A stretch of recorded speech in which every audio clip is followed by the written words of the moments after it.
سبحان اللہ وبحمدہ عدد خلقہ ورضا نفسہ وزینۃ عرشہ ومداد کلماتہ اللہم صلی علی محمد وعلی آل محمد كما صليت على إبراهيم وعلى آل إبراهيم إنك حميد مجيد اللهم بارك على محمد وعلى آل محمد كما باركت على إبراهيم وعلى آل إبراهيم إنك حميد مجيد أعوذ بالله من الشيطان الرجيم بسم الله الرحمن الرحيم رب اشرح لي صدري ويسر لي أمري واحلل عقدة من لساني يفقهوا قولي رب زدني علما اللهم فقهنا في الدين اللهم إنا نسألك علما نافعا وعملا متقبلا ورزقا طيبا ربي يسر ولا تؤثر وتمم بالخير آمين يا رب العالمين. السلام علیکم ورحمۃ اللہ وبرکاتہ. سلسلہ ہے تفصیلی تفسیر کا اور اس میں سورہ مدثر ہم نے شروع کر دی تھی. اور سورہ مدثر کی جیسے کہ ہم نے پڑھا تھا پچھلے لیکچرز میں کہ نبی پاک صلی اللہ علیہ وسلم کو خطاب کیا گیا ہے اور ان کو شروع میں ہی انذار کا حکم دے دیا گیا ہے سورہ مدثر میں کہ کھڑے ہو جائیے اور پھر ڈرائیے. قم فانذر، کھڑے ہو جائیے پھر ڈرائیے. وربک فکبر، اور اپنے رب کی بس بڑائی بیان کیجیے. تو ہم نے یہاں تک پڑھ لیا تھا آیت نمبر 3 تک کہ اپنے رب کی بڑائی جو ہے وہ بیان کرنی ہے. وَرَبَّكَ فَكَبِّرْ. اب اس کے بعد آتا ہے کہ وَثِيَابَكَ فَطَهِّرْ، اور اپنے کپڑے بس پاک رکھیے. تو آپ یہاں پہ دیکھیں، یہاں پہ اب جو کہا جا رہا ہے، جو حکم دیا جا رہا ہے، وہ کیا حکم دیا جا رہا ہے کہ ہاں کپڑوں کی صفائی کا، یعنی کہ اپنے لباس کو پاک رکھنا ہے. تو جب وہ اللہ کی بڑائی بیان کریں تو وہ اپنی صفائی، اپنی طہارت کا بھی خیال رکھے. ثوب جو ہے نا، یہ سیاب سے ہے، ثوب، سا واو با، ثوب. ثوب جو ہے وہ کہتے ہیں کپڑے کو، اور طاہر جو ہے وہ کہتے ہیں طہارت اور پاکیزگی کو. یعنی کہ جو اپنے کپڑے ہیں، اپنی ظاہری جو پاکیزگی ہے اور ظاہری جو تمہارا لباس ہے، آؤٹ فٹ ہے، اس کو تم نے پاک صاف رکھنا ہے، اس کو پاکیزہ رکھنا ہے. تو جسم اور لباس کی پاکیزگی بھی ضروری ہے. جیسے کہ اللہ تعالیٰ نے فرمایا نا قرآن پاک میں، ان اللہ یحب المتطہرین، کہ اللہ تعالیٰ بے شک محبت کرتا ہے پاک صاف رہنے والوں سے. اور یہ کن کے لیے فرمایا گیا تھا کہ اہل قباء کے بارے میں یہ آیت نازل ہوئی نا، کہ جہاں پہ طہار کا معنی وہاں پہ کیا تھا کہ جو اپنی صفائی ستھرائی کا خیال رکھتے ہیں. اہل قباء جو تھے ان کو کیوں ان کو یہ کہا گیا کہ اللہ تعالیٰ ان سے محبت کرتے ہیں کہ وہ جو استنجا کیا کرتے تھے وہ مٹی کے ڈھیلے کے ساتھ ساتھ پانی کے ساتھ بھی استنجا کیا کرتے تھے. تو اس چیز کو اللہ تعالیٰ نے ان کی پسند فرمایا تھا اور کیا کہا تھا کہ ان اللہ یحب المتطہرین، کہ اللہ تعالیٰ محبت رکھتے ہیں پاک صاف رہنے والوں سے. تو طہارت جسمانی ظاہری چیزوں کی صفائی ستھرائی کے لیے آتا ہے، جسمانی اور ظاہری چیزوں کی. روح اور اخلاق کی طہارت کے لیے تزکیے کا لفظ آتا ہے.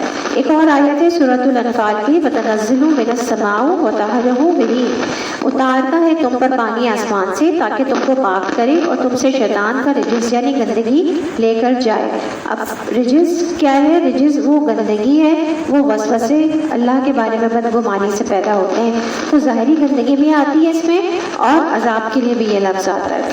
تو اب آپ یہ دیکھیں کہ یہاں پہ جو یہ کہا گیا ہے طاہر، اس میں دونوں معنی آتے ہیں. حسی معنی بھی آ جاتے ہیں اور معنوی معنی بھی آ جاتے ہیں. حسی مطلب یہ ظاہری، ٹھیک ہے. اور معنوی معنی کا مطلب کیا ہوتا ہے؟ معنوی معنی مطلب یہ کہ اندرونی دل میں وسوسے ہونا اور دل میں اللہ کے بارے میں بدگمانی آنا، یہ تمام چیزیں بھی پاک ہونی چاہیے. ٹھیک ہے، دل جو ہے نا ان تمام بدگمانیوں سے اور اللہ کے بارے میں وسوسوں سے پاک ہونا چاہیے. تو دونوں اس میں پاکیزگیاں آ گئی.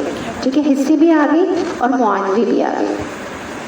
اچھا یہاں پہ آپ دیکھیں کہ یہاں پہ سورہ مدثر میں بیسیکلی آج جو ہم آیات پڑھیں گے نا اس میں ایک کیریکٹر بتایا گیا ہے جو کہ ایمان پر ہے، مومن ہے اور امر بالمعروف و نہی عن المنکر کر رہا ہے، لوگوں کو نیکی کا حکم دے رہا ہے اور ان کو برائی سے روک رہا ہے، ٹھیک ہے. اور ایک کیریکٹر کے بارے میں پڑھیں گے جو کہ جس کے پاس اللہ تعالیٰ نے ساری نعمتیں دی ہوئی ہیں دنیاوی، اس کے پاس مال بھی ہے، اولاد بھی ہے، بیٹے بھی ہیں، علم بھی ہے، سمجھ بوجھ بھی ہے، لیکن اس کے باوجود وہ قرآن کی آیات سے تکبر کرتا ہے، تو اس کا انجام بھی بتایا جائے گا، ٹھیک ہے. تو یہاں پہ بیسیکلی دو کرداروں کے بارے میں آج ہم پڑھیں گے کہ کیا ہے اور ان کا انجام کیا ہوگا.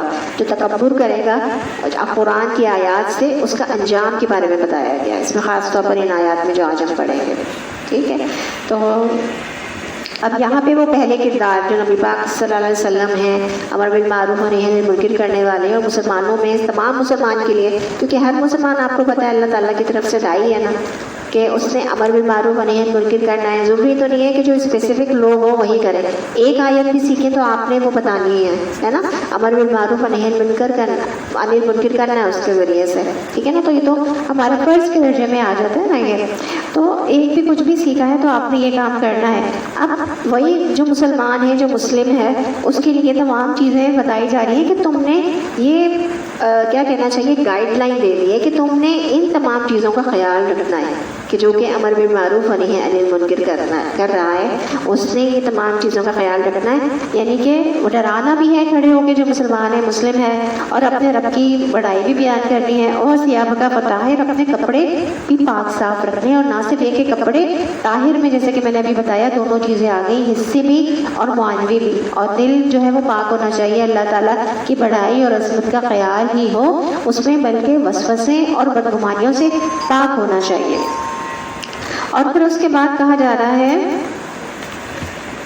اچھا یہاں پر امر بالمعروف و نہی عن المنکر کرنے والے کا حال حلیہ کیا ہو، ظاہر میں بھی صاف ستھرا ہو. نبی کریم صلی اللہ علیہ وسلم مسواک کا بھی استعمال کیا کرتے تھے، اور جسمانی صفائی اور لباس کی صفائی کا بھی خیال رکھا کرتے تھے. اور سیاب کا لفظ جو ہے وہ لباس کے علاوہ دامن کے لیے بھی آتے ہیں. یعنی یہاں پہ سیاب آیا نا، سا یا الف با، سیاب کا جو لفظ ہے وہ دامن کے لیے بھی آتا ہے. تو دامن جو ہے وہ کردار کے لیے، کہتے ہیں نا کہ کردار، ہاں تو کردار کے لیے بھی ہے. یعنی کہ اخلاق اور کردار دونوں بہترین ہونا چاہیے. یعنی جو ظاہر ہے اس کو بھی پاک رکھیں، یعنی غرور، نمائش، کسی بھی قسم کا لبادہ نہ اوڑے، لباس صاف ہو.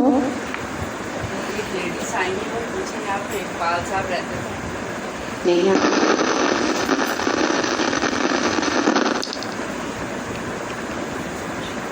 اعوذ باللہ من الشیطان الرجیم. یعنی غرور، نمائش، کسی بھی قسم کا لبادہ نہ اوڑے، ٹھیک ہے. یہ تمام چیزیں اب جو دل کی قلبی جو علائشیں ہیں نا، جو بیماریاں ہیں، ان کا بھی تذکرہ آ رہا ہے. تو ظاہری پاکیزگی آ گئی، لباس کی صفائی ہونی چاہیے، اور ایک دل کی پاکیزگی بھی، جو وسوسے کی بات آئی، بدگمانیوں کی بات آئی. اور اس کے ساتھ ساتھ اگر ہم نے لباس کو اپنے صاف رکھنا ہے تو کردار اور اخلاق بھی اس میں آئے گا. غرور اور نمائش بھی نہیں ہونی چاہیے لباس میں، خاص طور پر لباس کی بات ہے، ٹھیک ہے. عاجزی ہونی چاہیے، یعنی کہ ہمارا لباس ایسا نہ ہو کہ جس میں غرور ہو اور تکبر کریں، یا پھر نمائش ہو کہ میں بہت اچھی لگوں، یا ایسا ہو کہ وہ ریاکاری ہو، لوگوں کو صرف دکھانے کے لیے یا لوگوں کے اوپر اپنا ٹھاک بٹھانے کے لیے اس طرح کا لباس ہو. تو ایسا نہیں ہو. ہاں تو لباس صاف ہو، لیکن خاص مذہبی لباس بھی مراد نہیں ہے اس سے. دیکھیں یہ بھی ڈیفائن کر دیا گیا کہ لباس جو ہے وہ صاف ستھرا ہونا چاہیے. ایک تو صاف ستھرا ہو، پاکیزہ ہو، اور دوسری چیز اس میں کوئی غرور، تکبر، ریاکاری، نمائش نہ ہو، عاجزی ہو اس پہننے والے کے اندر لباس میں ظاہر ہوتی ہو. اور تیسری چیز جو ہے وہ یہ کہ خاص مذہبی لباس بھی نہیں ہونی چاہیے جس سے یہ بس یہ لگے کہ ہاں یہ مذہبی ہے. نہیں، ایسا نہیں ہونا چاہیے. یہاں دین ہمیں خاص لباس سے زیادہ اس کی صفائی ستھرائی کا حکم دے رہا ہے. مطلب دیکھ کر ہی یہ نہ لگے کہ یہ خاص مذہبی لوگ ہیں. مطلب کوئی خاص آپ نے جبہ پہن لیا لمبا، مردوں کے لیے نمایاں ہوتا ہے کہ جیسے کہ یہ ہاں کہ یہ خاص جبہ پہن لیا بہت لمبا سا، کہ بس وہ جو کہ عربس کے لیے ہوتا ہے یا خاص ایک مذہبی بنایا ہوا ہے، وہ چیز ہے یہاں پہ مخصوص ہے، ٹھیک ہے نا. تو وہ ضروری نہیں ہے کہ وہ ہاں صاف ستھرا ہونا چاہیے، ٹھیک ہے. لیکن نبی پاک صلی اللہ علیہ وسلم کی جو سنت ہے اس پر عمل کرنا ایک الگ چیز ہے، لیکن خاص طور پر صرف ظاہری طور پر اپنے آپ کو مذہبی ظاہر کرنا یہ صحیح نہیں ہے، ٹھیک ہے. اندرونی بھی بتا دیا نا انہوں نے کہ بدگمانی اور وہ نہیں ہونی چاہیے، اور ظاہری میں بھی خاص لباس سے زیادہ اس کی صفائی ستھرائی کا حکم ہے کہ صاف ستھرا ہونا چاہیے لباس. اور لباس التقویٰ ذالک الخیر، تقویٰ کا لباس زیادہ بہتر ہے، زیادہ اچھا ہے. تقویٰ کا لباس حدود کی پابندی کرتا ہو، یعنی کہ باحیا لباس ہو اور فخر غرور نمائش کا ذریعہ نہ ہو.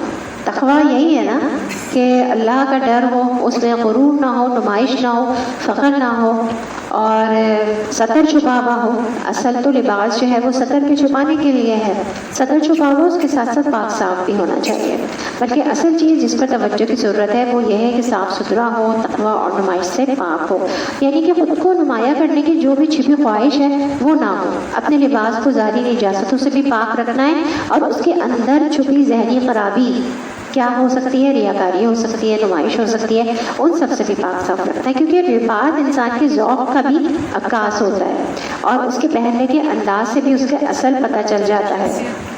تو ہر قدم اپنے لباس سے، ہر قوم جو ہے وہ اپنے لباس سے پہچانی جاتی ہے. تو لباس پہچان کا بھی ذریعہ ہے. تو ایک مسلمان اپنے لباس کی وضاحت، حدود کی پابندی کا خیال رکھتا ہے، اسی سے پہچانا جائے گا. اگر سطر نہیں چھپا ہوا ہے، اسکارف پہنا ہوا ہے لیکن ہاف سلیوز پہنے ہوئی اور یہ تو پھر ایک عورت کی بات کریں، ٹھیک ہے، تو پھر ہاں پورا جسم سطر ہے. اسکارف تو پہنا ہوا ہے لیکن یہاں سے ہاتھ نظر آ رہے ہیں اس کے، تو سطر تو نہیں چھپا ہوا نا، پھر ہاں کھلا ہوا ہے، تو یہ نہیں ہے صحیح نا. اور ایسا ہے کہ کوئی بہت زیادہ بھڑکیلا ایسا لباس پہنا ہے جو دوسروں کو متوجہ کر رہا ہے، تو وہ بھی پھر کس میں آ جائے گا، غلط آ جائے گا. یا کوئی بہت ہی شاندار کسی خاص برانڈ کا پہنا ہوا ہے، ریاکاری میں آ جائے گا. اور یہ ہاں اس میں کتنا زیادہ آپ دیکھیں کہ چمک، اور وہ بھی سمپل ہونا چاہیے. تو تقویٰ کا اصل جو ہے وہ لباس جو ہے نا وہ تقویٰ کا اظہار ہونا چاہیے، لباس سے صاف ستھرائی ہو اور تقویٰ کا اظہار ہو. اب اس کے بعد کہا جا رہا ہے والرجز فاہجر، اور گندگی کو بس چھوڑ دیجئے، یعنی کہ جو وسوسے ہیں اللہ سے متعلق اور جو بدگمانیاں ہیں ان سب کو چھوڑ دیجئے. یعنی کہ جو میں نے پہلے آپ کو بتایا نا یہ کہ اللہ سے متعلق وسوسے اگر آتے ہیں یا جو بدگمانیاں ہیں، اور رجس جو ہے نا وہ بتوں کی گندگی کے لیے بھی آتا ہے.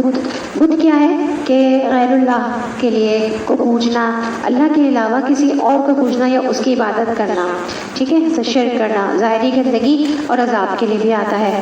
تو گندگی جو ہے رجس جو ہے وہ پلیدی، گندگی اور دونوں چیزوں میں آتا ہے، حسی اور معنوی دونوں طرح سے.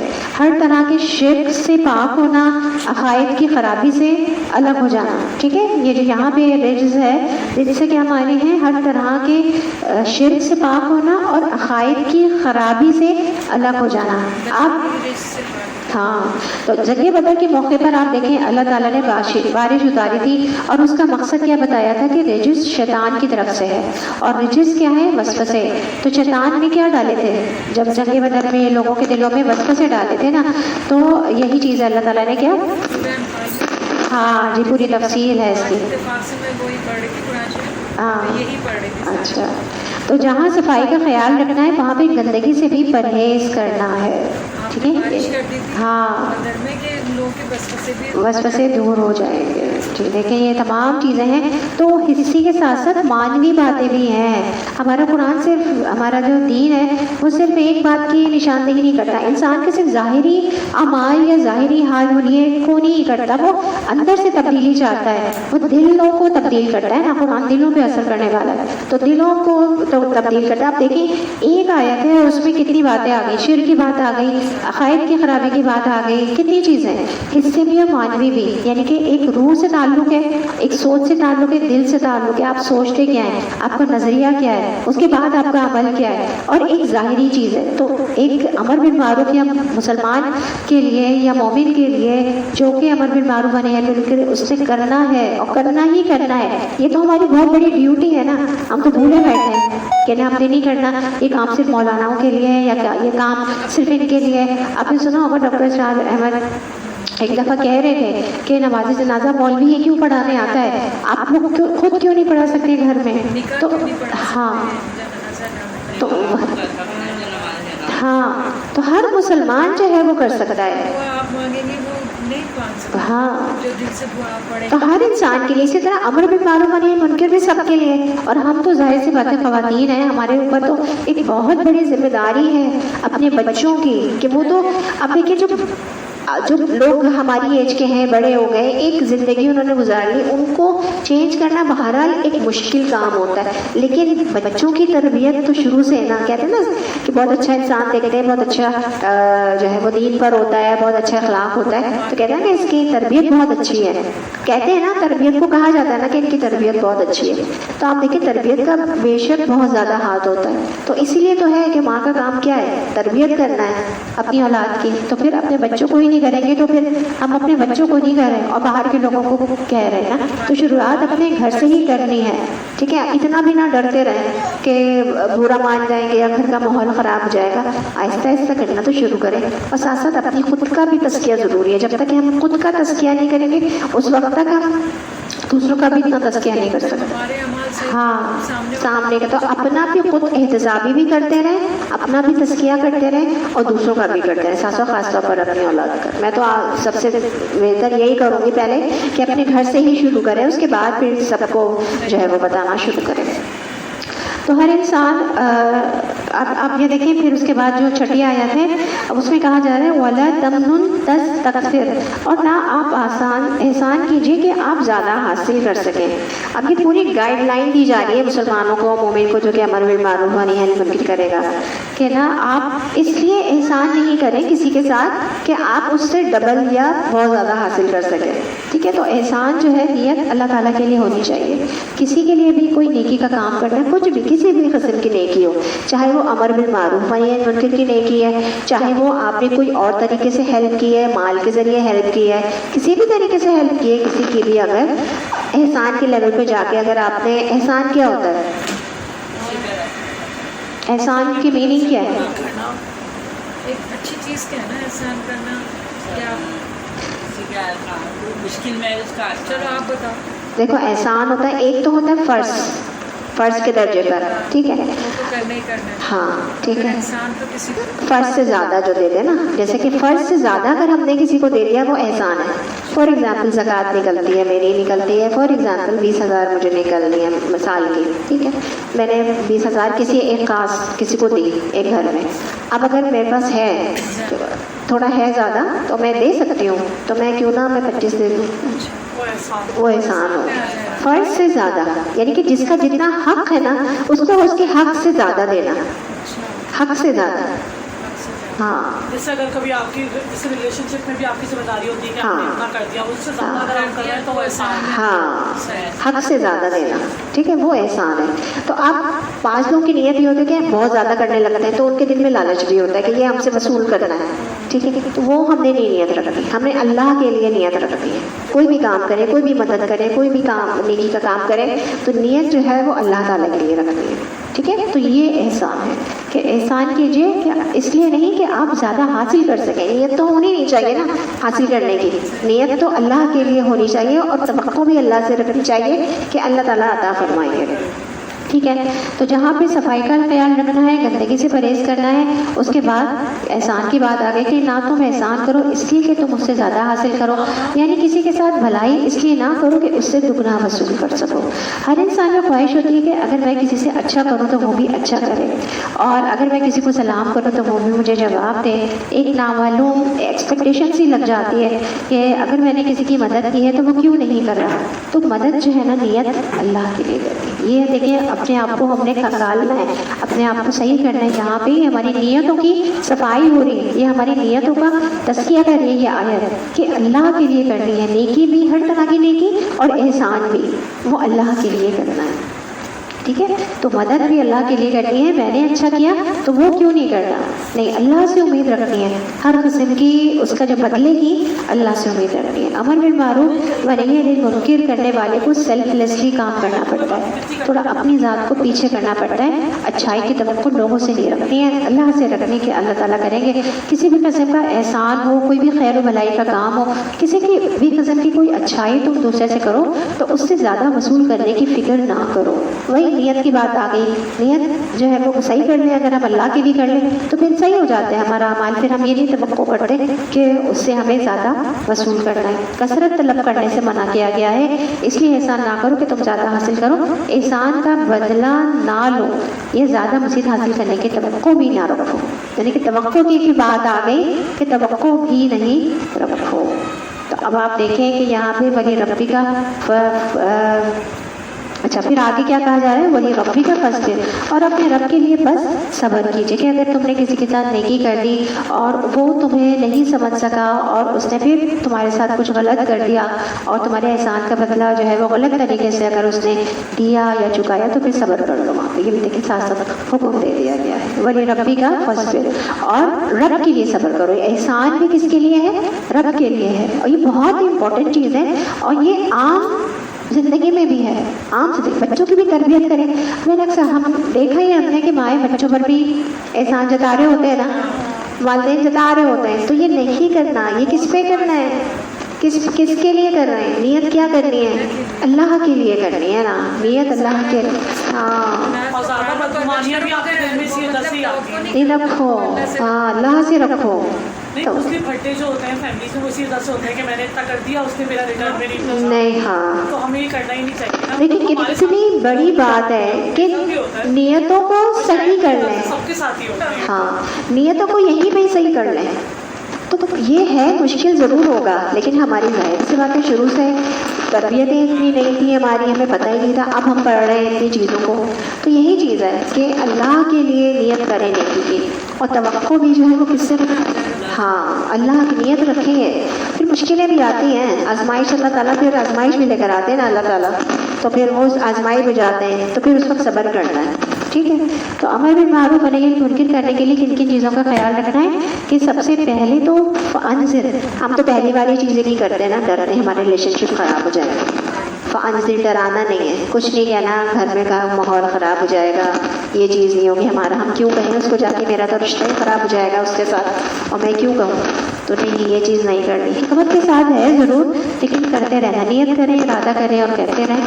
پھر ربی کا فکبر، اللہ تعالیٰ کی بڑائی بیان کرنی ہے. وثیاب کا فطاہر، حسی و معنوی ساری کی ساری جو گندگی ہے اس کو دور کرنا ہے. اور پھر اس کے بعد رجز و فاجر، گندگی کو، وسوسوں کو، ساری بدگمانیوں کو، شرک کو، ان تمام چیزوں کو چھوڑ دینا ہے. اور پھر احسان کی بات آ گئی کہ احسان، نیتوں کو ٹھیک کر لینا ہے کہ نیت جو ہے وہ ہر نیکی کے کام کی، احسان کی، اللہ تعالیٰ کے لیے کرنی ہے. اور پھر اس کے بعد صبر کرنا ہے. یہ پورا 6 چیزوں پر مشتمل ایک پوری گائیڈ لائن ہے امر بالمعروف و نہی عن المنکر کرنے کے لیے. قم فانذر نمبر 1، وربک فکبر، اپنے رب کی بڑائی بیان کیجیے. اپنے کپڑے 3 ہے، اپنے کپڑے صاف رکھیے، صفائی ستھرائی طہارت کا خیال رکھیے. ورجزا فہجر، اور گندگی کو بس چھوڑ دیجیے، وسوسے، بدگمانیاں، شرک سے عقائد صاف ستھرے صحیح ہونے چاہیے اور نیتیں صحیح ہونی چاہیے. کسی کا ساتھ نیکی کریں تو احسان کریں تو یہ سوچ کر نہیں کریں کہ وہ ہمیں دے گا، ریٹرن کی توقع نہیں رکھنی ہے، ریٹرن کی توقع اللہ تعالیٰ سے رکھنی ہے. اور پھر اس کی طرف سے پھر وہ آزمائش بھی آتی ہے، تو آزمائش اگر آتی ہے تو پھر اس وقت صبر کرنا ہے. یہ 6 کی 6 ساری کی ساری تمام چیزیں ہیں جو کہ ایک گائیڈ لائن کے طور پر موجود ہیں. اور امر بالمعروف و نہی عن المنکر کرنے والے کو یہ تمام چیزیں کرنی ہوں گی، فالو کرنی ہوں گی، اور ہمیں کرنا ہی پڑے گی، کیونکہ ہم بچوں کو جب تک کہیں گے نہیں اپنے، اس وقت تک ہمارا کام تو پورا نہیں ہوگا نا. یہ پھر کوئی ہاں محمد دیکھو کہاں جا رہی ہے؟ کہاں جا رہی ہے؟ اور میں آج ہی پیمپر پہنا ہے؟ نہیں لائی، یہ کھول دے گا. ٹھیک ہے. تو یہ 6 کی 6 چیزیں ہیں. اس کے بعد پھر کہا جا رہا ہے آیت نمبر 8 میں فَإِذَا نُقِرَ فِي النَّاقُورِ کہ جب پھونکا جائے گا سور میں. اب آپ دیکھیں کہ یہاں پہ پہلے ایک کردار کے بارے میں بتا دیا گیا کہ یہ 6 کی 6 چیزیں اس کردار نے کرنی ہیں. امر بالمعروف نہی عن المنکر کرنے والے کو یہ تمام کی تمام 6 کی 6 چیزیں اس نے کرنی ہیں. اور پھر اس کے بعد جو ہے وہ جہنم کا ذکر آ رہا ہے, آخرت کا, قیامت کا ذکر آ رہا ہے, جہنم کا ذکر آ رہا ہے, قیامت کا ذکر ہے. فَإِذَا نُقِرَ فِي النَّاقُورِ پھر جب پھونکا جائے گا سور میں. اچھا تو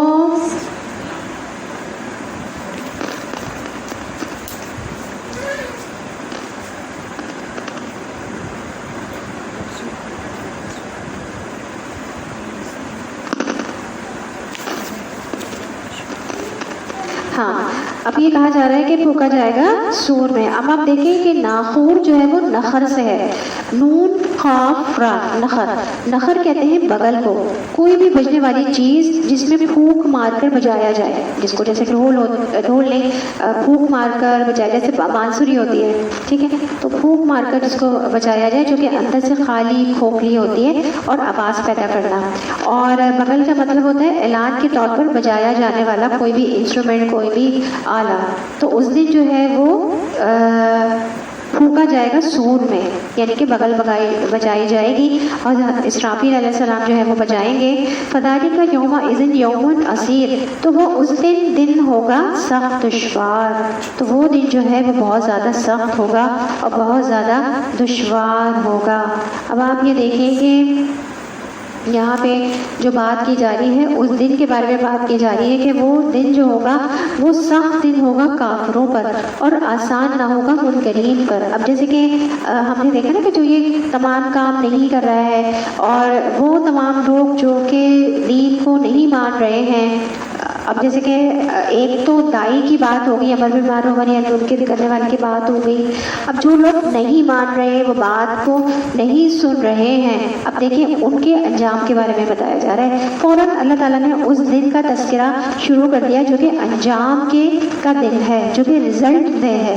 جس نے عمل نہیں کیا قرآن پر اور تکبر کیا قرآن کی آیات سے, قرآن کی تعلیمات سے, قرآن کی ٹیچنگ سے, تو اس کے پھر انجام کا دن ہے نا قیامت. آخرت کا دن اس کے انجام کا رزلٹ ہے. یہاں پہ ہم نے علم حاصل کیا, پڑھا, اور پھر ہم نے اس کے امتحان بھی دے دیا, اس دنیا میں رہ کر امتحان دے دیا, پھر اس کے بعد رزلٹ کہاں ہوگا؟ رزلٹ جو ہے وہ آخر میں ہوگا, آخرت والے دن ہوگا. تو یہ کہا جا رہا ہے کہ وہ دن بہت سخت دن ہوگا کافروں پر اور آسان نہ ہوگا منکرین پر. اہل ایمان پر وہ دن مختصر ہوگا. اور اب کہا جا رہا ہے علی الکافرین غیر یسیر, کافروں پر نہ ہوگا آسان. ذرنی ومن خلقت وحیدا, چھوڑ دو مجھے اور جسے پیدا کیا میں نے اکیلے. اب اللہ تعالیٰ نبی پاک صلی اللہ علیہ وسلم کو کہہ رہے کہ چھوڑ دو تم باقی لوگوں کو کہ جو کہ نہیں تمہاری بات مان رہے ہیں, تم ان کو مجھ پہ چھوڑ دو اور اس کو جسے پیدا کیا میں نے اکیلے. اب یہاں پہ جسے پیدا کیا میں نے اکیلے خاص طور پر ایک نیگیٹو کردار, ایک نیگیٹو شخصیت کی طرف, دوسرے جو منفی کردار ہے نا اس کی طرف اشارہ کیا گیا. پہلے کردار کس کا ہے؟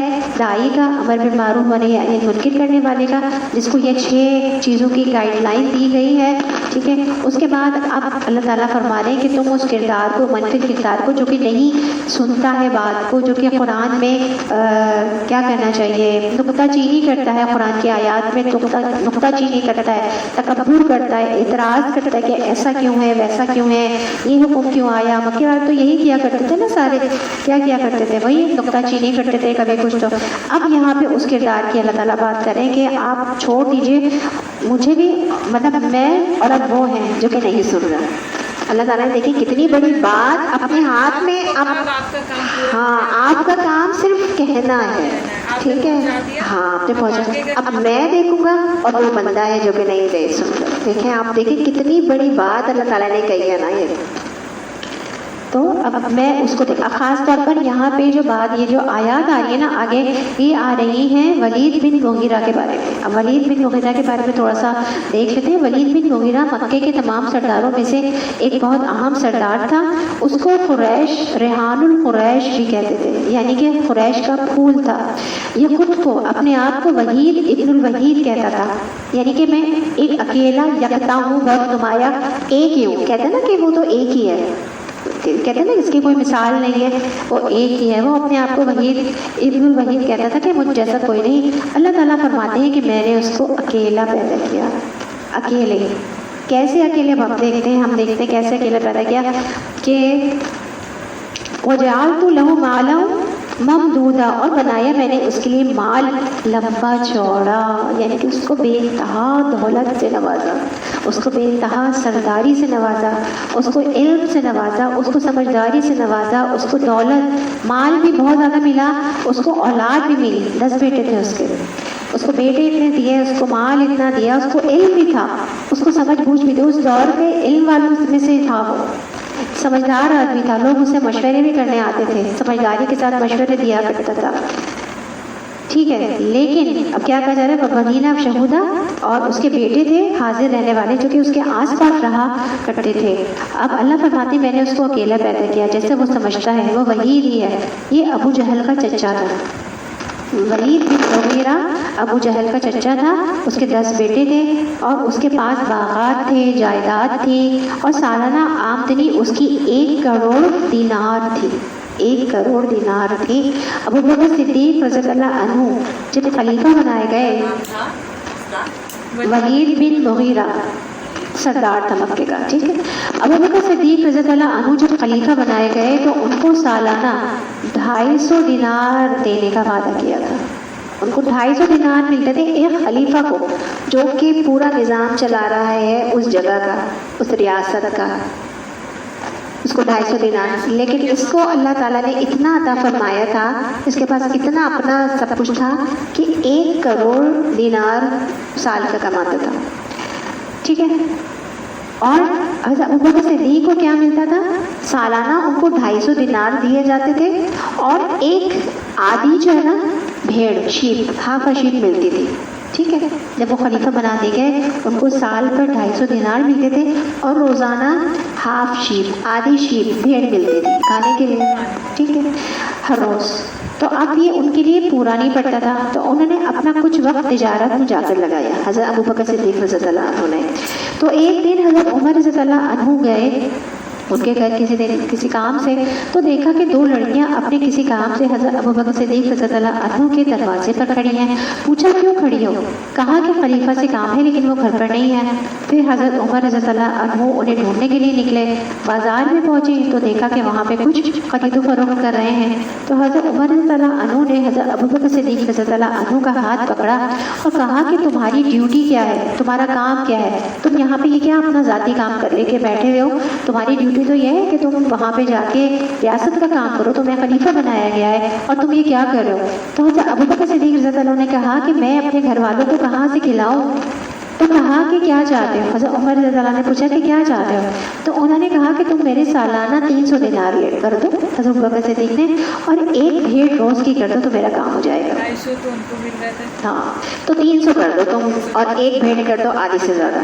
تو اس پر حضرت عمر رضی اللہ عنہ نے پھر ان سے کچھ نیگوشیٹ کیا, اس سے کچھ کم کر لو. تو یہ چیزیں بھی ہوتی تھیں اس وقت, دیکھیں آپ. تو حضرت علی رضی اللہ عنہ بھی وہاں پہ موجود تھے, تو انہوں نے کہا کہ چھوڑو رہنے دو, جانے دو, ان کو جتنا مطالبہ کر رہے ہیں تو دے دو.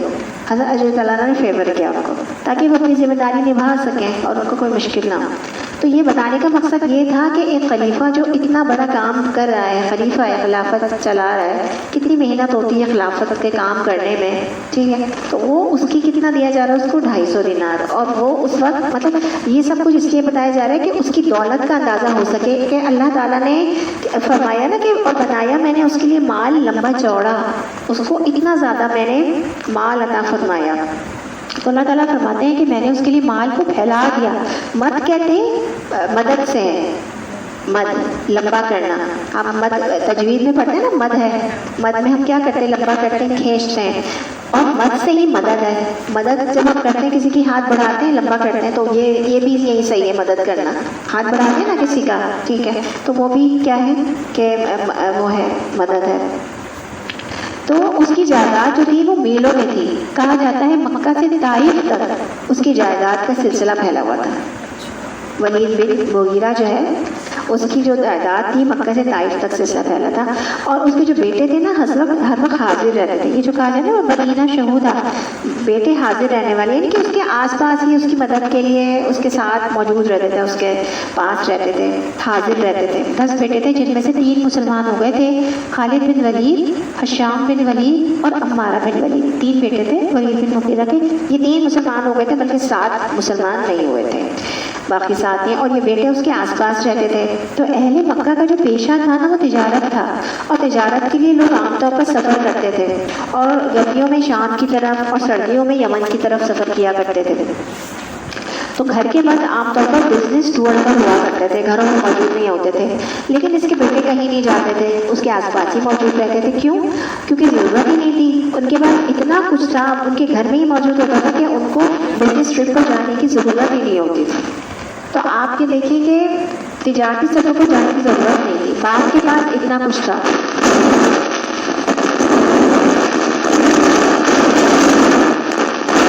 تو شہود کا معنی یہ بھی ہے کہ لوگ ہر وقت ان کے پاس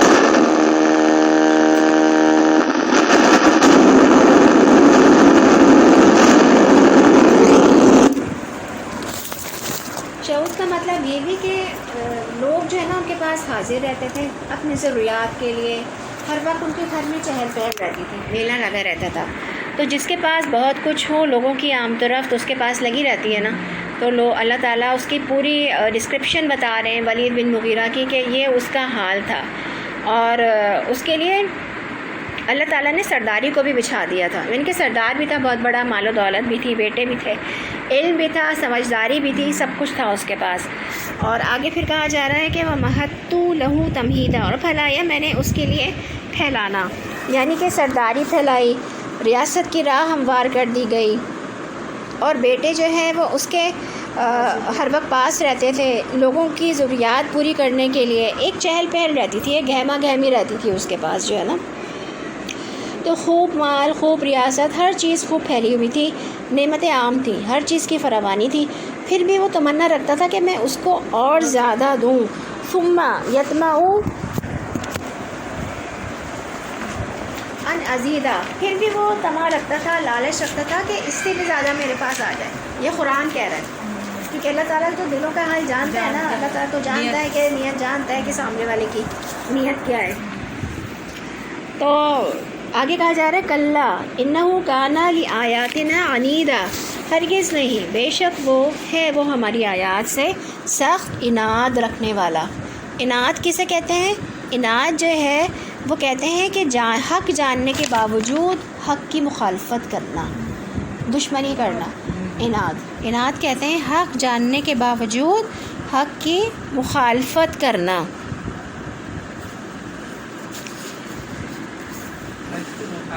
اور ادب ہے, ادب کہتے ہیں کہ ایک تو ادب دشمنی ہو گئی, بغیر جانے ہوئے دشمنی کرنا, اور انید سے جاننے کے بعد حق کی مخالفت کرنا. تو دنیاوی اعتبار سے ولید بن مغیرہ بہت سمجھدار آدمی تھا, اور اس کو عربی کلام کو خوب جانتا تھا, اور کافی حد تک قرآن سے متاثر ہو گیا تھا.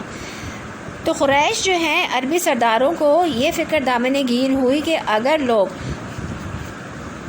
باہر سے آئیں گے, حج کے موقع آنے والا تھا, حج کے لیے باہر سے آئیں گے, تو وہ نبی کریم صلی اللہ علیہ وسلم سے متاثر ہو جائیں گے اور دین اسلام کو قبول کر لیں گے. ان کو یہ تشویش لاحق ہو گئی کہ دین اسلام قبول کر لیں گے. تو اس کے تو ان لوگوں نے ایک میٹنگ کی, تمام سرداروں نے جو کہ ایمان نہیں لائے تھے, کہ ہم اس کے سدباب کے لیے پہلے سے ہی کوئی لاہ عمل اختیار کر لیں. تو ان لوگوں نے مل کر میٹنگ کی اور کہا کہ ہم یہ مشہور کر دیں گے کہ آپ صلی اللہ علیہ وسلم شاعر ہیں. ٹھیک ہے. تو کسی نے کہا کہ نہیں, یہ بات نہیں چلے گی, جبکہ ولید بن مغیرہ نے کہا کہ یہ بات نہیں چلے گی, شاعر نہیں کہو. اور کسی نے کہا کہ کاہن مشہور کر دیتے ہیں, اور کسی نے کچھ کہا، کسی نے کہا کہ مجنون کہہ دیتے ہیں. تو ولید بن مغیرہ نے کہا کہ نہیں، کوئی بھی ان باتوں پہ یقین نہیں کرے گا، اور حج کا موسم قریب ہے اور کوششیں جو ہے وہ یہی تھیں اس وقت لوگوں کی کہ کسی طرح سے نبی کریم صلی اللہ علیہ وسلم سے لوگوں کو دور کیا جائے. اور اسی لیے اس کے پاس، ولید بن مغیرہ کے پاس سب لوگ جمع ہوئے. اب ولید بن مغیرہ کی سب باتیں سنی، سب کی باتیں سنی اس نے، لیکن اس نے مانا نہیں نا، کیونکہ وہ بہت اپنے آپ کو کیا سمجھتا تھا، سمجھدار سمجھتا تھا. اس نے اپنے لوگوں کی بھی باتیں نہیں سنی. اور پھر اس کے بعد اللہ تعالیٰ نے پوری آیات اتاری ہیں کہ کس طرح اس نے، اللہ تعالیٰ تو ہر حال جانتے ہیں نا پورا، کہ کس طرح اللہ تعالیٰ نے ان لوگوں کے ساتھ ریئیکٹ کیا، کس طرح اپنے چہرے کے تاثرات، اتار چڑھاؤ.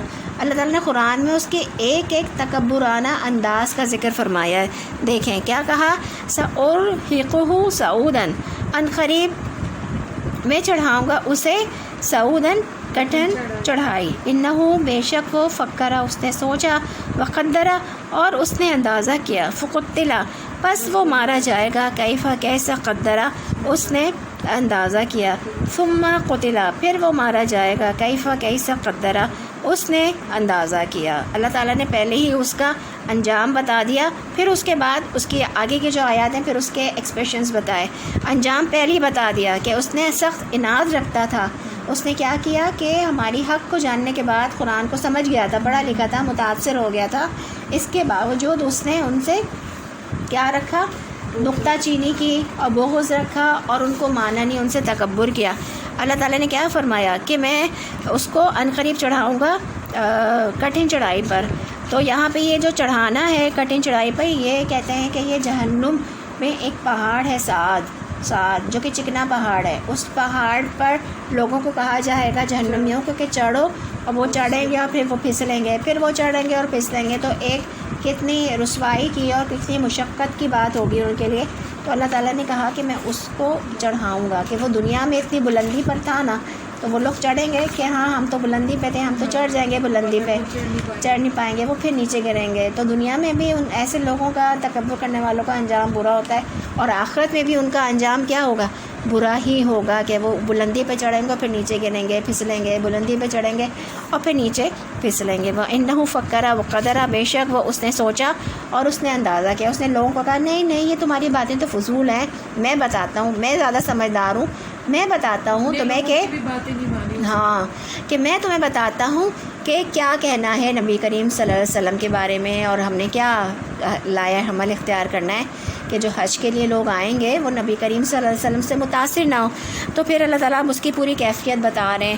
ثم نظرا پھر اس نے دیکھا، ثم عبسا پھر اس نے تیوری چڑھائی، وہ بصرا اور اس نے منہ بسورا، منہ بسورتے ہیں نا، تو ثم ادبرا واستکبرا پھر اس نے پیٹھ پھیری اور اس نے تکبر کیا. ٹھیک ہے، فقال ان ھذا الا سحر یؤثر پھر اس نے کہا نہیں ہے یہ مگر جادو جو نقل کیا جاتا ہے. اس نے قرآن پر نکتہ چینی کی، قرآن کو کیا کہا، جادو ہے یہ، اور یہ اللہ کا کلام نہیں، نعوذ باللہ یہ جادو ہے، یہ کسی انسان کا کلام ہے، یہ نبی پاک صلی اللہ علیہ وسلم کا کلام ہے، یہ اللہ کا کلام نہیں ہے.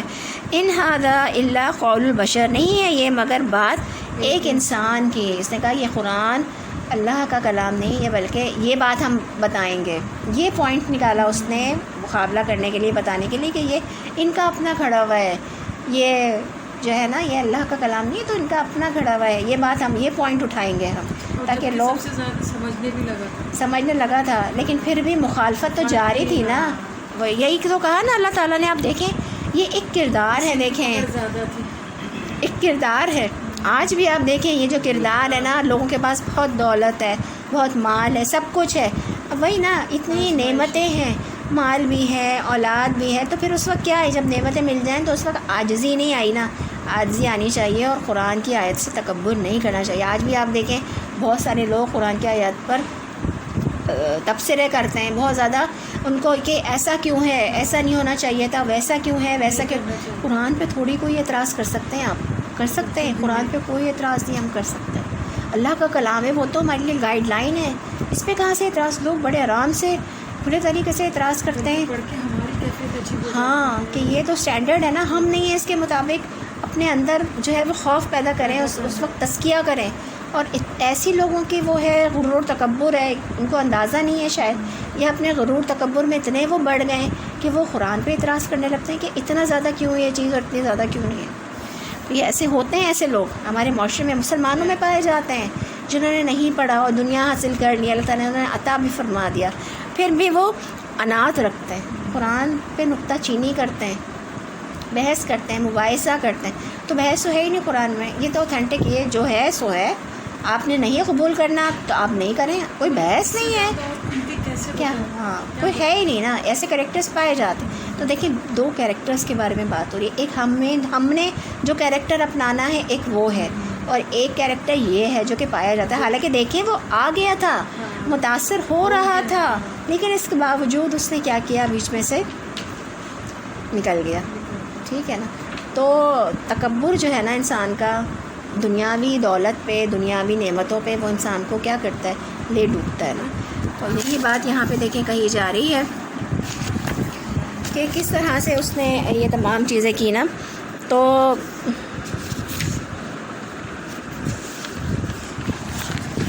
اب یہاں پہ اللہ تعالیٰ اس کی پوری ڈسکرپشن بتائی اللہ تعالیٰ نے کہ کس طرح سے اس نے منہ بسورا، تیوری چڑھائی، پیشانی سکیڑی اور سوچنا شروع کیا، اور پھر اپنا فلسفہ بتایا کہ دیکھو اس پہ اعتراض کر لیتے ہیں کہ یہ قرآن ہے ہی نہیں نا، اللہ کا کلام، یہ نبی کا، یہ محمد صلی اللہ علیہ وسلم کا کلام ہے، کسی انسان کا، بشر کا کلام ہے۔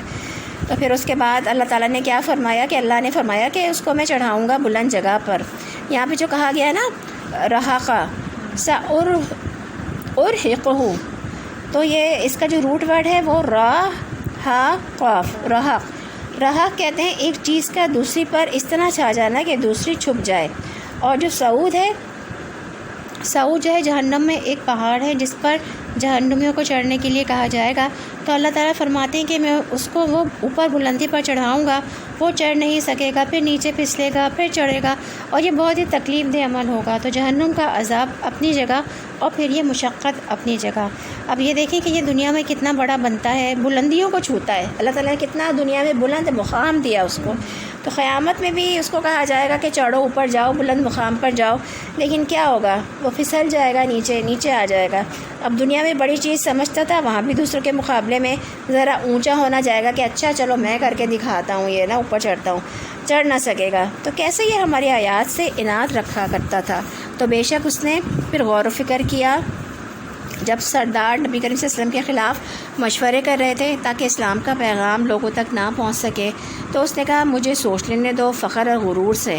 پھر اندازہ کیا، پھر کیسے اس نے اندازہ کیا، قرآن میں سے کون سی بات نکالی جائے کہ یہ ثابت کیا جائے کہ یہ کلام کوئی مؤثر نہیں ہے اور قابل توجہ نہیں ہے، اس کو یہ ثابت کرنے کے لیے۔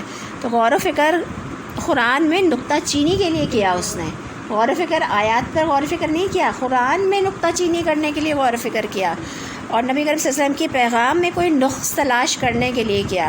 تو اللہ تعالیٰ فرماتے ہیں کہ کیسے مارا جائے گا، بددعایا کلمہ ہے یہ اللہ تعالیٰ کا نا ایک طرح سے، کہ فقتل، پس وہ مارا جائے گا، کیف قدر، کیسے اس نے اندازہ کیا، ثم قتل، پھر وہ مارا جائے گا، کیسے اس نے اندازہ کیا، یعنی کہ وہ تباہ ہو گیا، سمجھو کہ نا وہ مارا جائے گا، مطلب یہ تباہ ہو گیا دنیا میں بھی اور آخرت میں بھی۔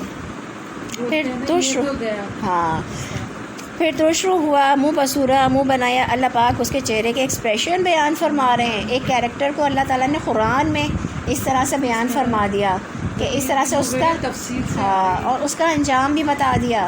دیکھیں تو ایک ایسا شخص جو مالدار بھی ہے، قوم کا سردار بھی ہے، پڑھا لکھا بھی ہے، دنیاوی علم بھی ہے، لوگ بھی اس کے پاس حاضر ہوتے ہیں، اس سے مشورہ کرتے ہیں، عوام الناس اس کو اہمیت دیتے ہیں، اس کی رائے کی قدر کرتے ہیں، خاص انداز میں لوگوں پر حقیر کی نگاہ ڈالتا ہے اور فخر سے دیکھتا ہے، ماتھے پر بل ڈالتا ہے، لوگوں کو حقیر و بیوقوف سمجھ کر اکڑ کر ایک اسٹائل کے ساتھ منہ بسورتا ہے اور غور کرتا ہے، اور پھر پیٹ پھیر کر کہتا ہے غرور سے کہ تم لوگ بھی ٹھیک نہیں ہو، میں تم لوگوں سے بھی اوپر ہوں، تم لوگوں کے مشورے تو بے وقوفانہ ہے، اور محمد صلی اللہ علیہ وسلم کا پیغام بھی ٹھیک نہیں ہے۔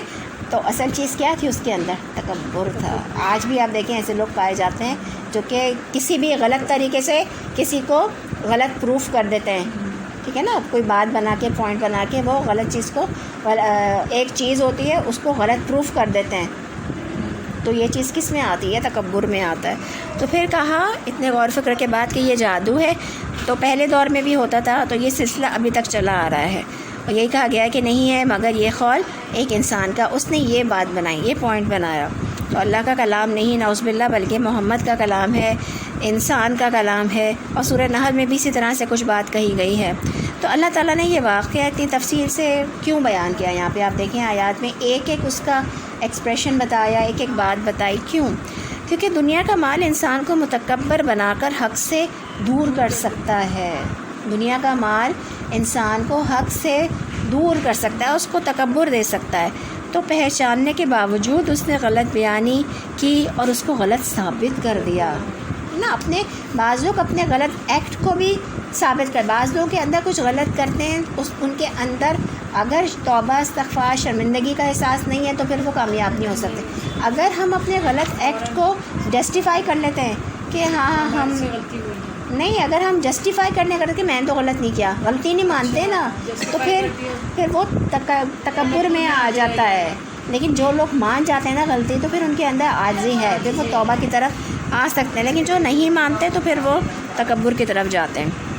اس نے غلط بیانی سے اس کو غلط ثابت کرنے کی کوشش کی، حق کو پہچاننے کے بعد پھر اس کا انکار کیا. اسی لیے تو کافروں کو کافر کیوں کہا گیا ہے؟ عربی زبان میں کافر کسان کو بھی کہتے ہیں.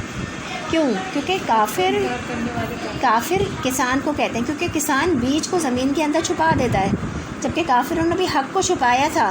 انہیں پتہ چل گیا تھا کہ یہ وہ نبی ہیں، یہ وہی نبی ہیں، نبی پاک صلی اللہ علیہ وسلم یہ وہی آخری نبی ہیں جن کا ذکر ہماری کتابوں میں موجود تھا. لیکن انہوں نے پھر بھی اس کو کیا کیا؟ چھپایا، ساتھ نہیں دیا ان کا، چھپایا. مطلب کسان سے شبیہ دے رہے ہیں عربی میں کہہ رہی شبیہ نہیں دے رہے، عربی میں کسان بولتے ہیں حق کو چھپانے والا، ٹھیک ہے. جیسے حق کو محجود نہیں کر رہا کہ یہ حق ہے، کسی چیز کو نہیں ہے. کافر کا مطلب ہے کسی چیز کو چھپا دینا. کافر جو مکے میں موجود تھے انہوں نے حق کو چھپایا. کسان اگر لیں گے تو کسان بیج کو زمین کے نیچے چھپا دیتا ہے. تو کافر کا مطلب ہوتا ہے چھپانے والا. تشبیہ دے رہے اس کے لفظی معنی مطلب یہ ہے. ہاں عربی جو ہے بہت وسیع و بلیغ زبان ہے، ٹھیک ہے. تو اس نے اس طرح سے غلط ثابت کرنے کی کوشش کی. ٹھیک ہے، پہلے تو یہ بتایا کہ کیا کرنا ہے، پھر بتایا کہ کن لوگوں سے واسطہ پیش آ سکتا ہے، ایسے میں کیا کریں، یعنی کہ ہمیں کرنا کیا ہے، ہمارے کرنے کا کام کیا بتایا. 6 کام بتایا نا شروع میں جو ہمیں گائیڈ لائن دی گئی وہ. اور پھر یہ لوگ جب ملیں گے، اللہ تعالیٰ نے تو خود بتا دیا کہ میں اس کے ساتھ یہ کام کرنے والا ہوں. ٹھیک ہے، تو ہم نے ایسے لوگ ملتے ہیں تو ہمیں پریشان نہیں ہونا. پھر وہ کچھ بھی بولتے ہیں اگر تو ہم نے پریشان نہیں، ہمیں اپنا کام کرتے رہنا ہے. کام ہاں آگے وہ اللہ اور وہ ان کے درمیان کا معاملہ ہے، ان کا معاملہ ہے. ٹھیک ہے، تو جن کے پاس سب کچھ ہو، مال اولاد علم سرداری بھی ہو، لوگ اس کی بات سنتے بھی ہوں، لوگ اس کی بات لک فارورڈ کرتے ہوں، ایسے لوگوں کو تو زیادہ آنی چاہیے نا دین کی طرف. ایسے لوگوں کو تو زیادہ مدد کرنی چاہیے نا. اپنی جو ایبلٹیز ہیں، اپنی جو صلاحیتیں ہیں، ان کو صلاحیتوں کو دین کو پھیلانے میں استعمال کرنا چاہیے. لوگوں کے ساتھ کانٹیکٹس ہیں، مال ہے اور اولاد ہے اور دوسرے پیش کرنے کی صلاحیت ہے. کچھ لوگ بہت اچھا سمجھ سکتے ہیں، وہ سمجھ سکتے ہیں، پھر وہ بیان بھی کرتے ہیں اپنی ایبلٹی کو. بیان میں بھی اتنی تاثیر ہوتی ہے، سنتے ہیں. ٹھیک ہے نا، تو وہ ایبلٹی کو جانتے ہیں نا، تو پھر وہ پھیلاتے بھی ہیں. تو اپنی صلاحیتوں کو دین کے پھیلانے میں استعمال کرنا ہے، نہ کہ اس سے ہم تکبر کرنے لگیں. تو ہمیں ایک گائیڈ لائن دے دی گئی کہ ہمیں کس گائیڈ لائن میں رہنا ہے. ٹھیک ہے، اب کس طرح سے اب ہمیں اب اس میں ان لوگوں کے لیے بھی سبق ہے جو یہ کرتے ہیں. ایسا کرنے والے بظاہر دنیا میں کتنی بھی بڑا مقام رکھتے ہیں، اپنی آخرت کا انجام نہ بھولے، کیونکہ اللہ تعالیٰ نے آخرت کا انجام بتا دیا ہے ساتھ ہی آیات میں. دیکھیں اللہ تعالیٰ کی بات ہمیشہ مکمل ہوتی ہے. جب یہاں پہ اللہ تعالیٰ ذکر کرتے ہیں 2 کرداروں کا، 2 شخصیات کا، کاموں کا، ساتھ اللہ تعالیٰ اس کے انجام کا بھی بتا دیتے ہیں. جہنم کا بتا دیتے ہیں، جنت کا بتا دیتے ہیں کہ یہ چیزیں، یہ انجام ہوگا. آخرت کے ذکر سے خالی نہیں ہے.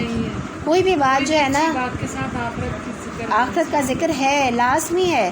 امر بالمعروف، لوگ تو کہتے ہیں کہ نا کہ کیوں جہنم کی باتیں بتاتے ہیں مولوی ملا ہے، کیوں بتاتے ہیں جہنم، ڈراتے کیوں ہیں؟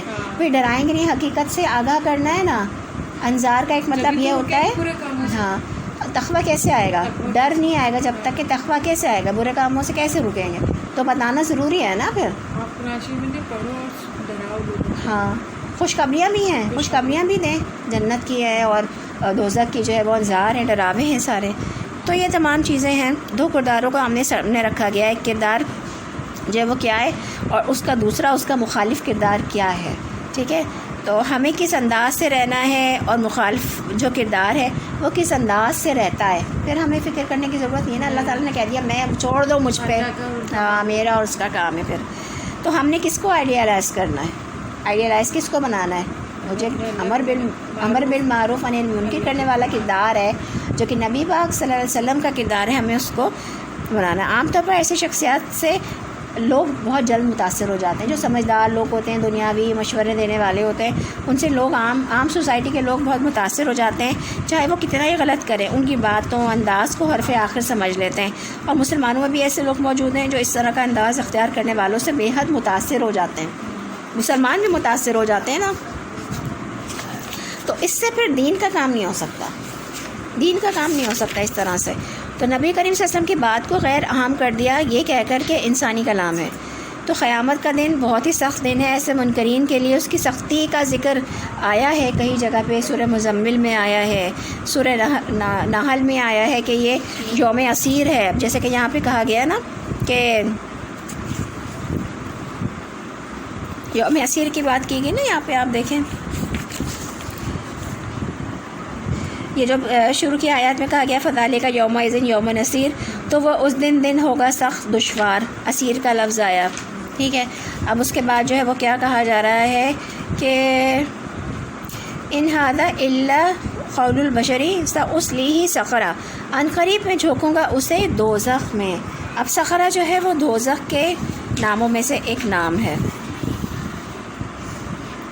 اللہ تعالیٰ فرما رہے ہیں اور تم کیا جانو یہ سقرا جہنم کیا بلا ہے، نہ باقی چھوڑے گی نہ باقی رکھے گی کسی چیز کو. یعنی کہ اس جہنم میں سقرا میں جب کوئی ڈالا جائے گا ایسی بلا ہے نہ تو یہ کسی کو چھوڑے گی، مطلب بہت ہی برا انجام کرے گی، اور نہ باقی رکھے گی. یعنی کہ کوئی اس کو چھوڑ کر باہر نہیں جا سکے گا. اس جہنم کو چھوڑ کر کوئی یہ سوچے کہ میں اس جہنم سے باہر چلا جاؤں تو کوئی باہر بھی نہیں نکل سکے گا.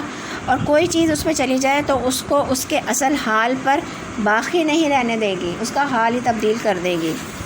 جیسے کہا جا رہا ہے نا وما ادراک ما سقر، اور کیا چیز آپ بتائے آپ کو کیا ہے دوزخ.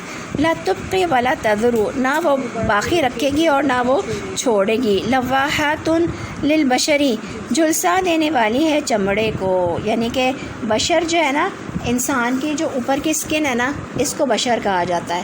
ٹھیک ہے، اسی لیے انسان کو بشر کہا گیا ہے اس اسکن کی وجہ سے، ڈسٹنکشن کی وجہ سے. اور جو جانور ہیں، جانوروں کی اسکن ایسی نہیں ہوتی نا، ان کے اسکن پہ یا تو بال ہوتے ہیں، کانٹے ہوتے ہیں، روا ہوتا ہے، سخت ہوتی ہے، کھردری عجیب سی ہوتی ہے. لیکن جو انسان کی جو اسکن ہے نا وہ ایسی اسکن ہے. ٹھیک ہے نا، ایسے جو بشر، تو اس اسکن کی وجہ سے، اس جلد کی وجہ سے انسان کا نام جو ہے وہ بشر رکھا گیا ہے. ٹھیک ہے، اور یہاں پہ کیا کہا گیا ہے؟ لواحاتن، جھلسا دینے والی ہے چمڑے کو. اب لوا کہتے ہیں کہ آگ یا حرارت کی وجہ سے، لوا لو جیسے ہاں یہ لوا، جیسے آپ کی لو جو ہوتی ہے، ہاں لو کہہ لیں، آگ یا حرارت کی لو جو ہوتی ہے نا، حرارت جو ہوتی ہے اس کی وجہ سے رنگت کا سیاہی مال ہو جانا.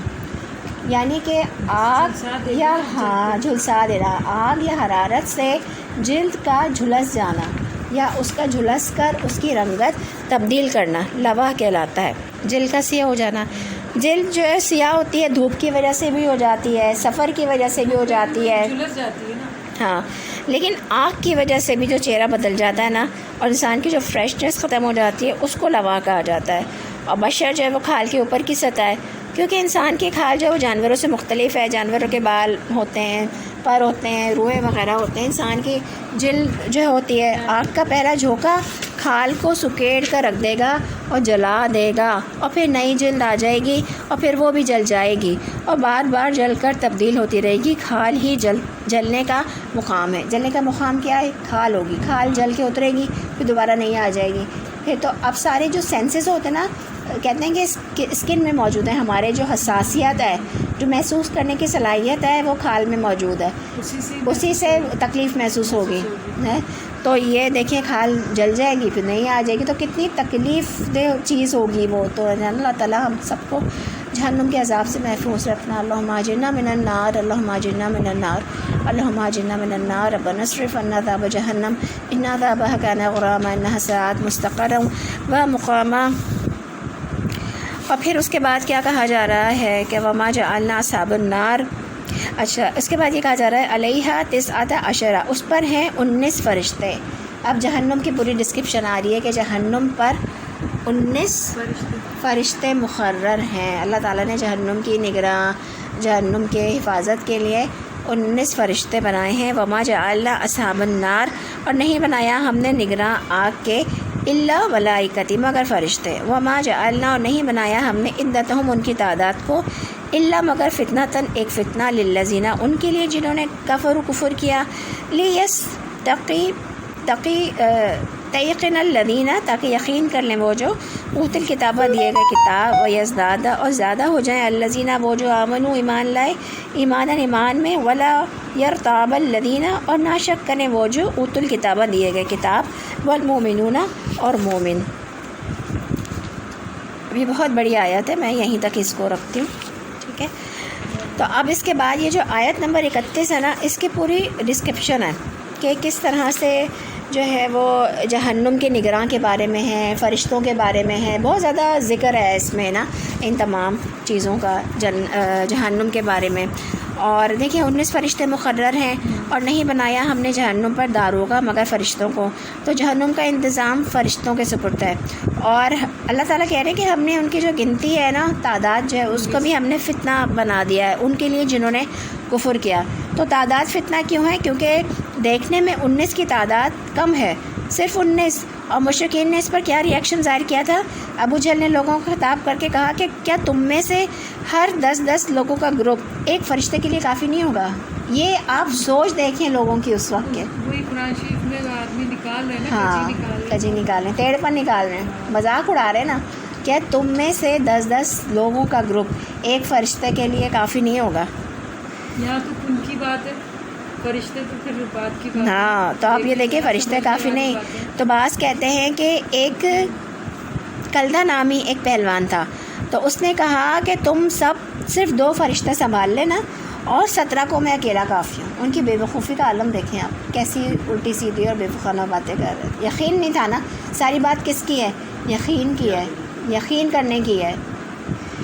تو وہ کیا مذاق اڑا رہے ہیں نا۔ کلدہ نامی پہلوان کو اپنی طاقت پر بہت گھمنڈ تھا، اس نے کہا 17 کو میں دیکھ لوں گا، 19 میں سے 2 کو تم لوگ سنبھال لینا۔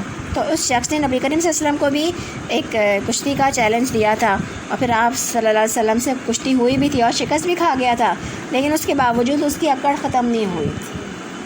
تو آپ یہ دیکھیں، یہ ان کی سائیکالوجی دیکھیں اس وقت کے جو لوگ تھے، اور جو نہیں آج بھی آپ دیکھیں بہت سارے لوگ ایسے ملیں گے جو کہ مذاق اڑانے والے ہیں، قرآن کی آیات کا، قرآن کے کلمات کا، اللہ کے کلام کا مذاق اڑاتے ہیں، باقاعدہ مذاق اڑا رہے ہوتے ہیں۔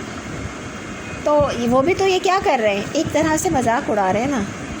تو آپ یہ دیکھیں ان کی سوچ کیا تھی، اور اللہ تعالیٰ نے کتنا سخت عذاب ان کے لیے بتایا، ان کو کیا کیا اللہ تعالیٰ نے فوراً انسان ہے، اب پہاڑوں کو اللہ تعالیٰ نے ریزا ہم پڑھتے ہیں، ہاں۔ اور ابھی جو سیلاب آیا میں نے پہاڑ دیکھا ہے، فضلہ ایسا گر رہا تھا جیسے اس میں کوئی جان ہی نہیں، کوئی سختی نہیں۔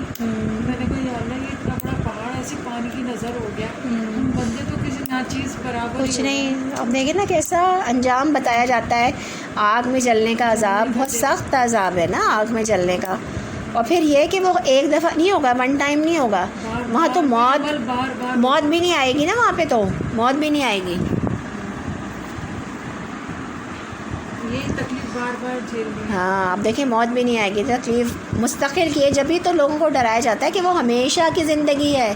یہاں پہ تو چلو موت آ گئی تو دنیاوی تکلیفوں سے نجات بھی مل جائے گی، لیکن وہاں تو موت ہی نہیں آئے گی، اور جنت والے کیوں خوش ہوں گے کہ اب تو ہم ہمیشہ زندہ رہیں گے اور نعمتیں ہمیں ملیں گی۔ دیکھیں ہمیشگی کی زندگی ہے، اور پھر تکلیفیں نہیں ہیں۔ بہت بڑی چیز ہے جنت، جس کو ہم سمجھتے نہیں ہیں۔ یہ دنیا کی نعمتوں کے مقابلے میں تو کچھ بھی نہیں ہے جنت۔ اور پھر عذاب دیکھیں، جہنم کا عذاب کتنا خطرناک بتایا جا رہا ہے، وہ بھی ہمیشہ کے لیے. تو پھر جو ایک سمجھدار انسان ہے اس کو تو فوراً رک جانا چاہیے نا، پھر جو یقین کرتا ہے اللہ تعالیٰ پر، اس کے کلام پر، تو فوراً رک جانا چاہیے. آج ہم اتنا ہی رکھتے ہیں کیونکہ یہ کافی زیادہ تھا. آپ دیکھیں کہ یہ جو آخر کی آیات ہیں یہ آخر ہمارے مطلب قرآن کے آخر کے ہیں، لیکن نبی پاک صلی اللہ علیہ وسلم پر یہ شروع میں ہی آیات نازل ہوئی. ٹھیک ہے نا، کہ ان کو یہ بتائیں جا کے یہ تمام چیزیں. ہاں، تو یہ دیکھیں یہ تمام چیزیں شروع میں ہی نازل ہوئی ان پر، کہ یہ ساری چیزیں ان کو بتائی جا رہی ہیں. تو اب آپ بتائیں آپ لوگوں کو کیا سمجھ میں آیا اس میں؟ ایک ہمارا کردار کیا ہونا چاہیے، اور بہت سارے کردار جو نیگیٹو کردار بتایا، بہت سارے کردار موجود ہوتے ہیں یہاں پہ. اصل جو مین آج کا ٹاپک تھا اس میں وہ یہ تھا کہ قرآن کی آیات سے تکبر کرنا، قرآن پر نکتہ چینی کرنا، اور وجہ کیا بتائی؟ وہ تکبر بتایا جو کہ مکے والے کرتے تھے، اور آج بھی یہ کردار موجود ہیں، آج بھی یہ کردار موجود ہے. ان کا انجام بھی بتایا. تو جب انجام بھی ہم نے پڑھ لیا تو اگر ہم ان لوگوں میں شامل ہیں دوسرے نیگیٹو کردار میں، افسوس کہ اتنی باتیں سن کے بھی ہمارے عمل وہی نا نہیں تو نا، اگر وہ کردار میں ہم شامل ہیں ان لوگوں میں تو ہمیں اپنے آپ کو بچانا ہے، تکبر نہیں کرنا پھر. ٹھیک ہے نا. تو یہ ساری چیزیں کس لیے ہیں؟ قرآن جو ہے وہ عمل کے لیے نا. قیامت کی نشانی میں آج یاجوج ماجوج کا ہو رہا تھا ہاں کہ وہ روز چھاٹتے ہیں، روز کرتے ہیں وہ کام، جس دن وہ انشاءاللہ کہہ دیں گے وہ ان کی ہاں نا، دیکھیں انشاءاللہ کہنا بھول جاتے ہیں نا. انشاءاللہ ہی کہنا بھول جاتے ہیں. ہم نے انشاءاللہ کے بارے میں بھی پڑھا تھا، انشاءاللہ بولیں گے وہ دیوار پر سورہ کہف میں ہم نے پڑھا تھا نا کہ انہوں نے کہا تھا کہ ہم وہ تو غلط کام کرنے جا رہے تھے، جو باغ والوں کا قصہ. ہاں کوئی بھی بات ہونے لگ دینا تو ہم کہتے ہیں انشاءاللہ. ہاں کہ انشاءاللہ کا مقصد ہے ہو جائے. ہاں اللہ نے چاہا، اللہ نے چاہا. اگر اللہ نے چاہا، کیونکہ انسان تو کچھ بھی نہیں ہے نا، اللہ کی توفیق سے.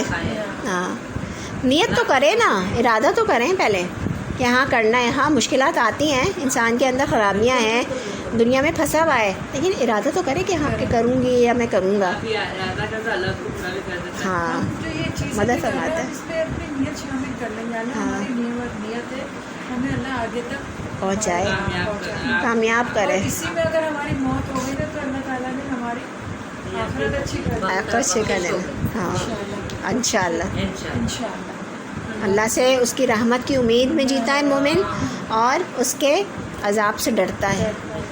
دیکھیے دو چیزوں میں کے درمیان جیتا ہے، اس کی رحمت بھی امید بھی ہوتی ہے، اور عذاب کا بھی ڈر ہوتا ہے. یہی تقویٰ ہے کہ جب وہ ڈرتا ہے تو پھر رکتا ہے. اب دیکھیے یہ جہنم کی باتیں کیوں بتائی جاتی ہیں؟ اس لیے کہ نا تھوڑا خوف پیدا ہو کہ وہ کیریکٹر، وہ تکبر، وہ چیزیں ہمارے اندر نہیں آئیں، کہ جو نعمتیں ہیں اس پہ ہم تکبر نہ کریں، اور قرآن کی آیات سے ہم تکبر نہ کریں. یعنی کہ تکبر میں یہ بھی آتا ہے عمل نہ کرنا. سنتے رہتے ہیں عمل نہیں کرتے، گزر جاتے ہیں. تو یہ وہی ٹیسٹ ہوتا ہے اسی وقت جب پہلی دفعہ آتی ہے نا. ہماری ٹیچر کہتی ہیں جب وہ پہلی دفعہ آپ کو پتہ چلتا ہے نا، اور آپ نے اس کو اگنور کر دیا اس وقت، بس وہ چیز گئی. پھر صحیح بات ہے، پوائنٹ ہے یہ ایک بڑی. بہت وہ اسی وقت کی آزمائش ہوتی ہے، بالکل آپ تھوڑی کیا دیر کی، اثر ہوا ہے؟ پھر بند بھی ہو جاتے ہیں، دلوں کو تالے بھی لگ جاتے ہیں، پھر انسان اور بھی اس میں مبتلا ہو جاتا ہے. قرآن شریف میں یہ سورہ انفال میں کہ آدمی کا ایمان گھٹتا بڑھتا رہتا ہے. ہاں. یہی تو ہماری اصلاح ہے. یہی تو اصلاح ہے نا. اس سے جڑے رہیں گے تو انشاءاللہ ہمارا ایمان صحیح رہے گا. علم ہوتا ہے کبھی دیکھیں. ہماری نماز اچھی نہیں ہوتی، بے چینی رہتی ہے کہ آج کی نماز اچھی نہیں پڑھی گئی ہے. دیکھیے سب سے زیادہ یہ نا انسان جو ہے نا، بڑا سکون مل جاتا ہے. یہ قرآن جو ہے نا انسان کو اپنا آپ کنٹرول کرنا سکھاتا ہے. اصل میں اپنا لوگوں کو ہم نہیں کنٹرول کر سکتے، لوگوں کو تو اللہ ہی کنٹرول کرے گا. ہم لوگوں سے بس یہی والا جو معاملہ بتایا نا، امر بالمعروف و نہی عن المنکر، اللہ کی بات بس اللہ کی آیت اور حدیث کے حوالے سے پہنچا دو، اور اپنا آپ صحیح رکھو. اپنا آپ صحیح رکھو تو لوگ دیکھ کر بھی شاید کریں. ہمارے اوپر زبردستی نہیں ہے کہ تم نے نہیں تبدیل کر کے ہی رہنا ہے. لوگ غلط طریقوں سے تبدیل کرتے ہیں، وہ بھی صحیح نہیں ہے، وہ بھی صحیح نہیں ہے. غلط طریقے سے تبدیل کرنا بھی صحیح نہیں. ٹھیک ہے، کیونکہ وہ تو جب تبدیل ہوگا دعا کریں اس کے لیے کہ اللہ تعالیٰ اس کو ہدایت دے. تو یہ چیزیں ہیں. لیکن سب سے زیادہ تو ہمیں ایسا نہ ہو کہ ہم اپنے آپ کو تو دیکھ نہیں رہے، دوسروں کو بتانے میں اتنے محو ہو گئے، دوسروں کے لیے اتنے پریشان ہو گئے کہ ہم ایسا تو نہیں ہو سکتا نا کہ وہ ہم جہنم میں نہ پہنچیں، ہم جہنم میں کے لیے ہوں اور ہم جنت میں نہ پہنچیں دوسرا جنت میں پہنچ جائے. تو یہ انسان کو اپنے آپ سے اتنی محبت تو ہونی چاہیے کہ وہ اپنے آپ کو جہنم میں جانے سے بچا سکے. پہلے اپنے آپ کو تو بچائیں, اپنے آپ کو کنٹرول کر لیں, پھر دوسروں کو بھی آہستہ آہستہ بتائیں. سب سے پہلے اپنے اوپر لینا ہے. صحیح بات. آپ نے کیا کر رہا ہوں اس دنیا ہیں؟ پہ, ہم کیا کر رہے ہیں اس دنیا پہ. ہاں, کسی کو مت سوچیں, اپنا صحیح کریں میں یہ صحیح کر لوں. اور جہاں دیکھیں تو وہاں تمیز سے اس کو بتا دیں آیت کے حوالے سے. ہے کہ آپ صرف جب آخرت میں ہوں گے تو آپ کے ساتھ نہ ماں باپ ہوں گے نہ اولاد ہوگی. آخرت کے دن کے بارے میں ابھی ہم پڑھیں گے. 29 اور 30ویں پارے میں اتنے ڈیٹیل میں یہ لے لو نیکیا میرا یہ بتایا گیا ہے کہ اس دن تو معیار تبدیل ہو جائے گا. آج جو ہم یہاں پہ کہا گیا ہے نا کہ والدین ہے سب سے پہلے اور ماں ہے, اس دن ماں کو تھوڑی دے گا بیٹا اپنی نیکیاں, بچوں کو اپنے چھوڑ دیں گی اپنے لیے, چھوڑ دیں گی وہ. پھر بتائیں جو ماں سب سے قریب اولاد ہوتی ہے جن کی, وہ اپنی اولادوں کو اس دن سارے معیار تبدیل ہو جائیں گے. یہ سب دنیا تک کی دنیا تک ہے, میں نے آزمائشیں تو دی. آزمائشیں ہیں یہ ساری. اللہ کے لیے ہے محبت, اللہ کے لیے ہے. اور دوسرے لوگوں سے بھی محبت کس لیے؟ اللہ کے لیے. اور وہاں پہ آخرت میں بھی سب کون لوگ آپس میں ایک دوسرے کے دوست ہوں گے؟ جو اللہ کے لیے ایک دوسرے سے محبت رکھتے ہیں. اور جو دنیاوی چیزوں کے لیے ایک دوسرے سے محبت کی دنیا میں, وہ لوگ وہاں پہ دشمن میں تبدیل ہو جائیں گے. اصل چیز تو اللہ کے لیے ہے نا. یہ چیز ہم سمجھتے ہی نہیں ہیں, ہم سمجھتے نہیں ہیں ایسے ہی ہے بس. وہ جس دن جب ہوگا تو پھر پتہ چلے گا. جب تک ہم آخرت کے بارے میں اتنا اللہ تعالیٰ نے کلیئر بتا دیا ہے تو ہمیں اپنے آپ کو صحیح کرنا ہے. سوال آپ یہ لکھیں, ہم لوگ مطلب ایسے کہ یہ دونوں چیزیں آ جائیں. آج ایک سوال دو مگر اس طرح کا یہ اچھائی اور برائی دونوں آ جائیں. ہاں اچھا, دونوں کردار کے بارے میں لکھیں. منفی اور جو مثبت کردار بتایا گیا ہے دونوں کردار کے بارے میں لکھیں.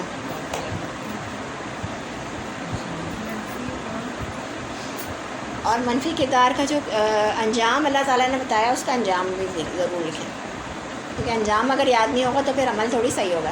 منفی اور مثبت کردار کے بارے میں لکھیں کہ وہ کیا کیا کرتے ہیں, ان کے اعمال کیا ہوتے ہیں. کیا ہوتا ہے. ٹھیک ہے. اور منفی کردار کا انجام بھی بتایا ہے, جہنم کا اللہ تعالیٰ نے بتا دیا, اس کا آپ انجام بھی لکھیں. دوسرا سوال,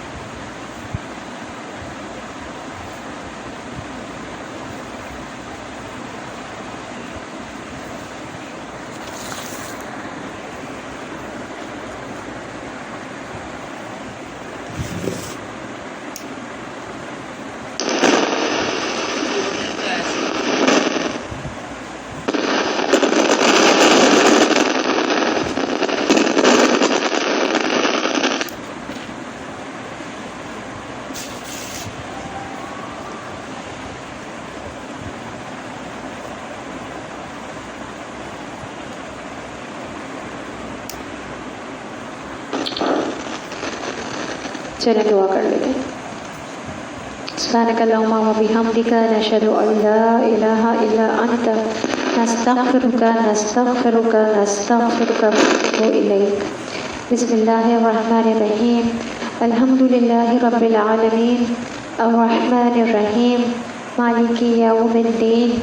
ایاک نعبد و ایاک نستعین. اهدنا الصراط المستقیم صراط الذين أنعمت عليهم غير المغضوب عليهم ولا الضالين آمين. اللهم صل على محمد وعلى آل محمد كما صليت على إبراهيم وعلى آل إبراهيم إنك حميد مجيد.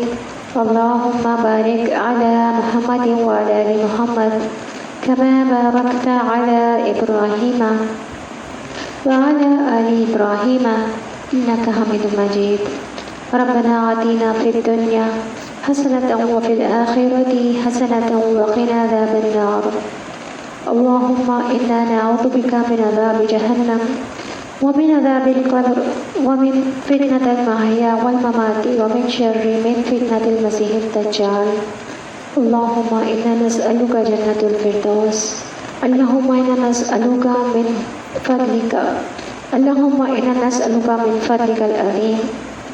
اللهم إنا نسألك العفو والعافية في الدنيا والآخرة.